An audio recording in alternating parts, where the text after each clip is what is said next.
आधी हकीकत आधा फसाना। इस दुनिया में अजूबों की भरमार है और लोग अजूबे देखने कहां कहां नहीं जाते। कोई पिरामिड देखने के लिए मिस्र जाता है तो कोई ताजमहल देखने के लिए आगरा आता है। लेकिन आज हम आपको जिस जगह पर ले जाने वाले हैं उसके बारे में बहुत कम लोग जानते हैं। जो जानते हैं वो समझ नहीं पाते और जो समझ जाते हैं वो मानते नहीं हैं। कोई अंधविश्वास नहीं है, कोई मान्यता नहीं है, लेकिन वो जगह ऐसी है कि वहां का चमत्कार देखने के बाद आप भी कहेंगे कि वाह क्या बात है।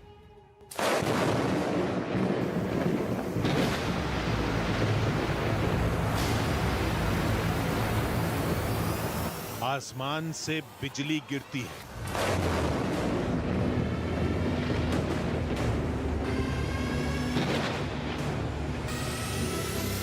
बार बार गिरती है, कई बार गरजती है,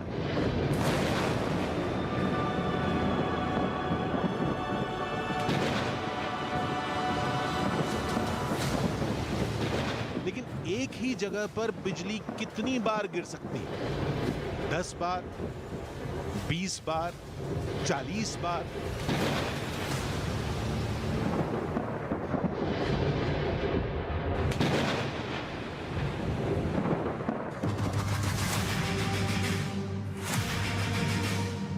आज हम आपको ऐसी जगह ले चलेंगे जहां एक ही जगह पर, एक ही चीज पर सैकड़ों साल से बिजली गिर रही है, जिसका समय भी लोगों को पहले से पता रहता है। खा गए ना चक्कर? लेकिन दावा यही किया जाता है और हैरत में डालने वाली बात यह है कि आसमान से बिजली गिरने पर कोई नुकसान नहीं होता, कुछ नहीं जलता, बस ये शिवलिंग टूट जाता है।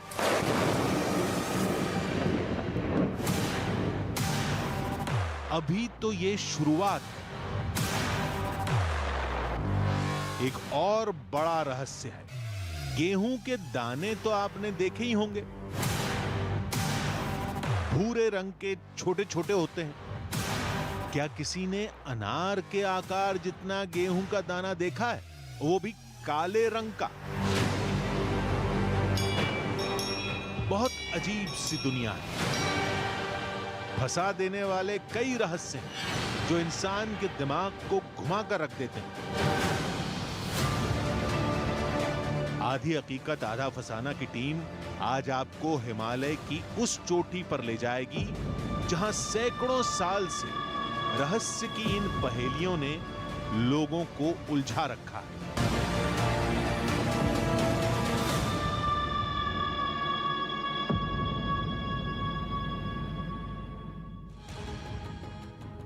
आधी हकीकत आधा फसाना।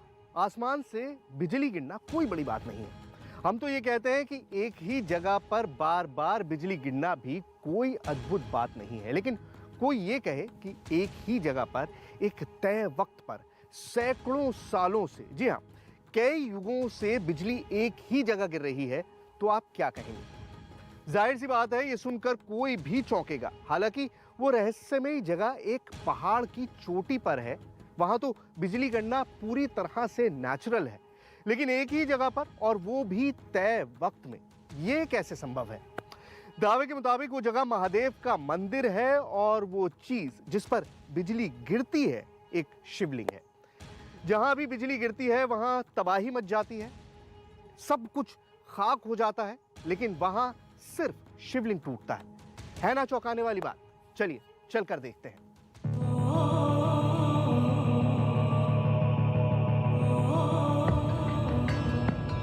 दिमाग कई सवालों में उलझा था, सिर घूम रहा था। आसमान में चमकी बिजली एक ही जगह गिरती है, सैकड़ों साल से गिर रही है और कोई नुकसान नहीं होता। बहुत रहस्यों से सामना हुआ, लेकिन ये गुत्थी कुछ अलग थी। अभी हम सोचने में लगे थे, तभी गाड़ी रुकने की आवाज ने चौंका दिया। क्या हुआ भाई, गाड़ी क्यों रोक दी? गाड़ी सर इससे ज्यादा आगे नहीं जाएगी, इसी से पैदल का रास्ता, यहीं से जाना पड़ेगा। रास्ता बहुत खराब है, गाड़ी जा ही नहीं सकती ऊपर। देख लो, कोशिश कर लो। रास्ता बहुत खराब है, आगे जा ही नहीं सकते। हाँ, रास्ता तो अब गाड़ी के मतलब का नहीं वही है। तो। चलो पैदल चलते हैं। ठीक है। तो बिजली महादेव में जहाँ तक गाड़ी से आया जा सकता था वहाँ तक हम पहुँच गए हैं, और अब इससे आगे का जो सफ़र है वो करीबन 2-2.5 किलोमीटर का पैदल का सफ़र है। पैदल ही चलना पड़ेगा। चढ़ाई तो दिख रही है। अब आइए सफ़र शुरू करते हैं।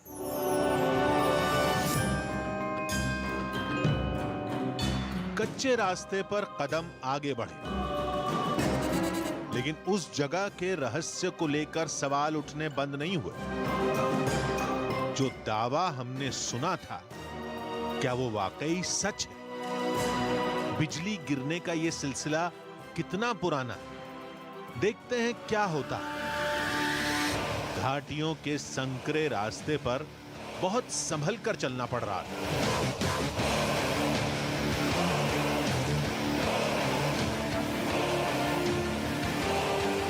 बिजली महादेव का हमारा सफ़र जारी है, लेकिन चढ़ाई बहुत ज़्यादा है और थकान हो जाती है, तो बीच बीच में ब्रेक लेना पड़ता है। अब मैं आपको ये बताऊं कि हम ये इतनी मेहनत मशक्क़त कर क्यों रहे हैं। देखिए, बिजली गिरना एक बड़ा कॉमन इंसिडेंट होता है। हर रोज़ दुनिया भर में सैकड़ों जगह लाइटनिंग स्ट्राइक करती है, लेकिन एक ही जगह पर एक ही फ्रीक्वेंसी से बिजली गिरना बहुत ही रेयर होता है, और यही बिजली महादेव को इतना ख़ास बनाता है। मान्यता ये है कि हर 12 साल बाद इस मंदिर में बिजली गिरती है और शिवलिंग जो है वो टूट जाता है, वापस उसको ठीक किया जाता है, वापस रख दिया जाता है, और फिर 12 साल बाद दोबारा ऐसा ही होता है। अब जाकर देखेंगे, समझेंगे कि आखिर ये सब होता क्यों है।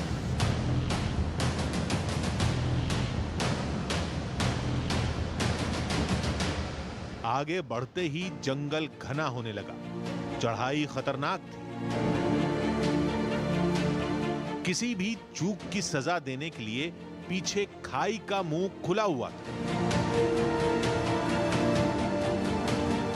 एक ही डर नहीं था, डर यह भी था कि इन आसमान चूमते पेड़ों के बीच हम कहीं रास्ता ही ना भटक जाएं।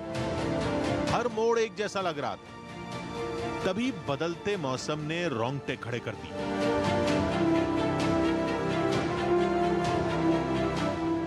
पिछले 2 घंटे के सफ़र में 2 चीज़ें जो हैं वो बिल्कुल बदल गई हैं।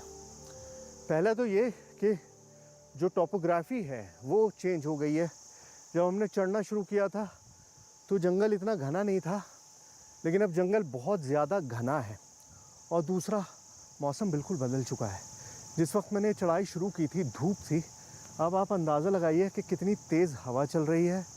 बादल गड़गड़ाने लगे हैं। मतलब मुझे लगता है कि जैसे जैसे मैं ऊपर जाऊंगा हो सकता है कि बारिश मिल जाए, और अगर बारिश हुई तो क्या वो चमत्कार हमको देखने को मिलेगा। क्योंकि अमूमन जब पहाड़ों में बारिश होती है तो बिजली कड़कती ही है, और अगर बिजली कड़केगी तो क्या बिजली महादेव में हमें वो चमत्कार देखने को मिलेगा? पता नहीं, कुछ दूरी बाकी है। आइए खबर करते हैं। लेकिन बदलता मौसम भी हमारे लिए एक मौका था। बादल घिर रहे थे, क्या पता हमारे सामने ही बिजली गिर जाए। कई रहस्यों से भरे सवालों के साथ तमाम मुश्किलों का सामना करते हुए थोड़ी देर बाद हम उस जगह के सामने थे जहां बार बार बिजली गिरने का दावा किया जाता है। ये एक मंदिर है जिसका नाम है बिजली महादेव। अंग्रेजी में एक बड़ी पुरानी कहावत है, lightning never strikes the same place twice. मतलब बिजली कभी भी एक ही जगह पे 2 बार नहीं गिरती। लेकिन मेरे पीछे बिजली महादेव है, और बिजली महादेव का नाम ही बिजली महादेव इसलिए है क्योंकि यहाँ पर बार बार लगातार बिजली गिरती रहती है। अब इसके पीछे हो सकता है कोई साइंटिफिक वजह हो, और हो सकता है इसके पीछे महादेव का चमत्कार हो। हमें नहीं पता, ना ही हम इस बात को समझ सकते हैं, लेकिन अंदर लोग हैं जो सब कुछ मानते हैं, जो सब कुछ जानते हैं। आइए समझने की कोशिश करते हैं कि आखिर ये चमत्कार इसी जगह पर क्यों होता है। दावे के मुताबिक इसी मंदिर में वो शिवलिंग है जिस पर आसमान से बिजली गिरती रहती है। किसी के मुताबिक हर साल, तो कोई कहता है हर 12 साल पर। उस शिवलिंग को देखने के लिए हम तेजी से अंदर पहुंचे। लेकिन ये क्या? शिवलिंग का आकार तो ठीक था, लेकिन ये पीला क्यों?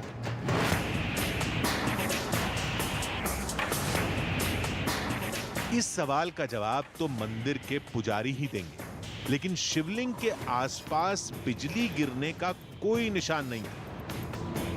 छत भी एकदम दुरुस्त थी, कोई जलने का दाग धब्बा नहीं। फिर बिजली कहां गिरती? जवाब के लिए हमने मंदिर के बाहर सुराग तलाशने शुरू की। तभी हमारी नजर इस खंबे पर पड़ी।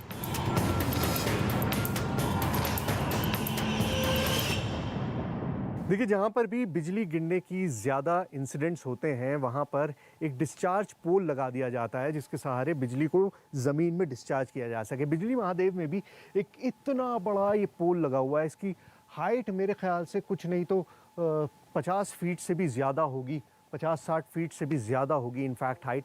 तो एक पोल यहाँ पर लगा दिया गया है ताकि बिजली डिस्चार्ज हो जाए, लेकिन उसके बावजूद भी जो शिवलिंग है मंदिर के अंदर उसमें भी बिजली गिरती है और साथ ही साथ इस पोल पर भी बिजली गिरती है। मतलब पहले एक ही जगह पर हुआ करता था कि मंदिर में जो शिवलिंग है वहाँ पर बिजली गिरती थी, लेकिन अब दोनों जगह पर, यहाँ पर भी गिरती है और यहाँ पर भी गिरती है। मतलब जो इंसिडेंट हैं बिजली गिरने के वो इनफैक्ट फ्रीक्वेंसी में बढ़ गए हैं और दोनों जगह पर। और इसीलिए ये पोल जो है यहाँ पर लगाया गया ताकि जो बिजली है वो सेफली ज़मीन में डिस्चार्ज हो सके बिना किसी नुकसान के।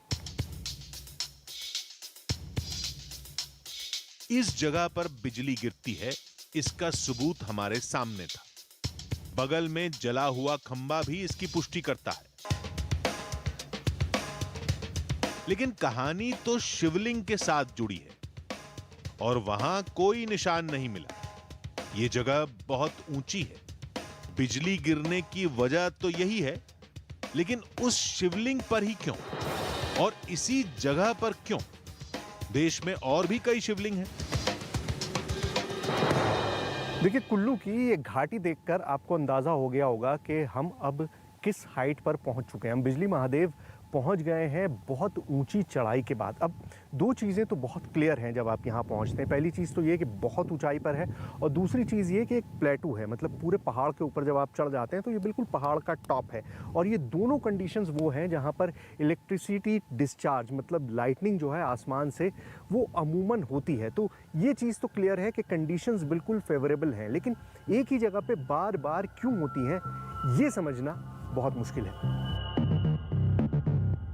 रहस्य का सच तलाशने के लिए हम मंदिर के पास घूम रहे थे कि तभी हमारी मुलाकात मंदिर के पुजारी से हो गई। हमने पुजारी से बिजली गिरने की वजह पूछी तो बदले में सदियों पुरानी कहानी सुनने को मिली।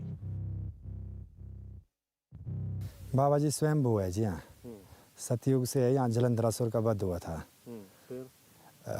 यहाँ बिजली आकर्षण करते अपनी तरफ ही, बिजली गिरती है जी।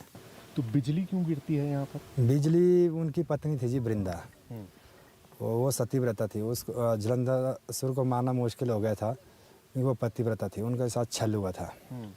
जब उन्हें पता लगा कि छल हुआ उनके साथ तो उनके सिर से बिजलियाँ निकलने लग गई थी।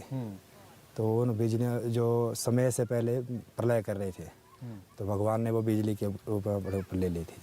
अच्छा, अपने ऊपर ले ली थी। हाँ जी, वही बिजली गिरती है। अच्छा,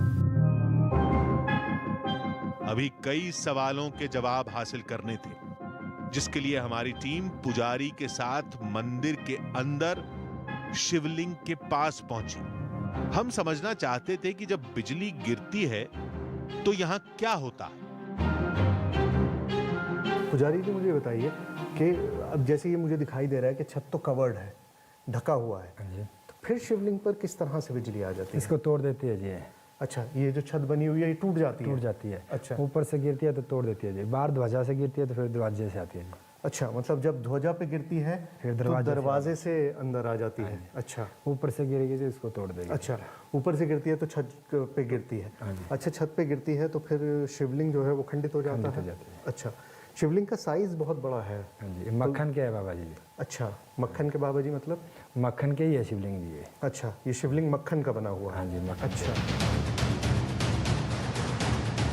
शिवलिंग के पीले होने का राज तो पता चल गया, लेकिन हम यही मानकर चल रहे थे कि आसमान से बिजली गिरती है तो छत से ही गिरती होगी। लेकिन यहां तो कुछ अलग ही कहानी सुनने को मिली, जिसने हम सभी को चौंका कर रख दिया।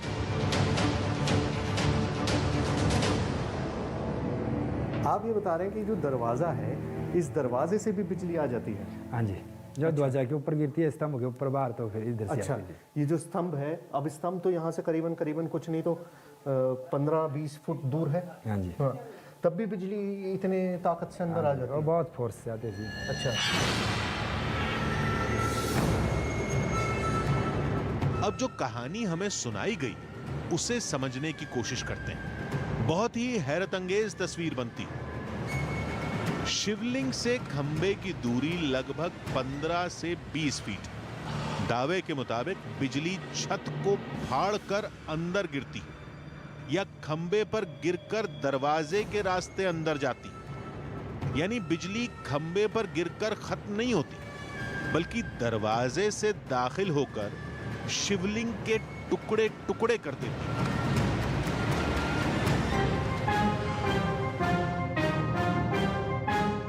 बहुत अजीब रहस्य है ये। हम क्या कोई भी शायद ही यकीन करें, लेकिन कहते हैं ये रहस्यमयी घटना सालों से हो रही है। मंदिर से जुड़ी कई पीढ़ियों ने अपनी आंखों से देखा। किसी को नुकसान भी होता है लोगों को? बिजली से अब तक तो नहीं हुआ जी नुकसान, ऐसा बड़ा नुकसान तो नहीं हुआ है। हाँ, स्वेटर जल गई थी एक बार दादाजी की हमारे। अच्छा, हाँ जी, तो वो कहाँ थे उस वक्त? वो आरती कर रहे थे शाम को। तो शाम की आरती कर रहे थे, क्या हुआ फिर? उस टाइम में बिजली गिरी थी, फिर उनके हाथों की स्वेटर जल गई थी। ज़्यादा उनको कोई नुकसान नहीं हुआ। हमारा मकसद उस जगह को देखना था जहां से इतना बड़ा दावा जुड़ा है, और दावे से जुड़ी हर तस्वीर आपके सामने है। ये पीला शिवलिंग, जले हुए खंबे, कोई इसे सबूत मानता है तो कोई मान्यता से जुड़ी निशानी। लेकिन एक बात जरूर है, ये जगह, इस जगह से जुड़ा रहस्य आज भी लोगों को चौंकने के लिए मजबूर कर देता है। कहानी युगों पुरानी है और सिलसिला आज भी जारी है। प्रकृति की गोद में ऐसे सैकड़ों रहस्य आज भी मौजूद हैं जिन्हें आज तक कोई नहीं सुलझा पाया, और हमारा मकसद भी इन पहेलियों को सुलझाना बिल्कुल नहीं है। हम सिर्फ ये चाहते हैं कि इन सारी चीज़ों से आपको रूबरू करा सकें, ये सारे नज़ारे आपको दिखा सकें। तो चलिए, अगले हफ्ते हम फिर मिलेंगे एक नई कहानी के साथ, जिसमें थोड़ा सच होगा, थोड़ा बहाना, आधी हकीकत, आधा फसाना।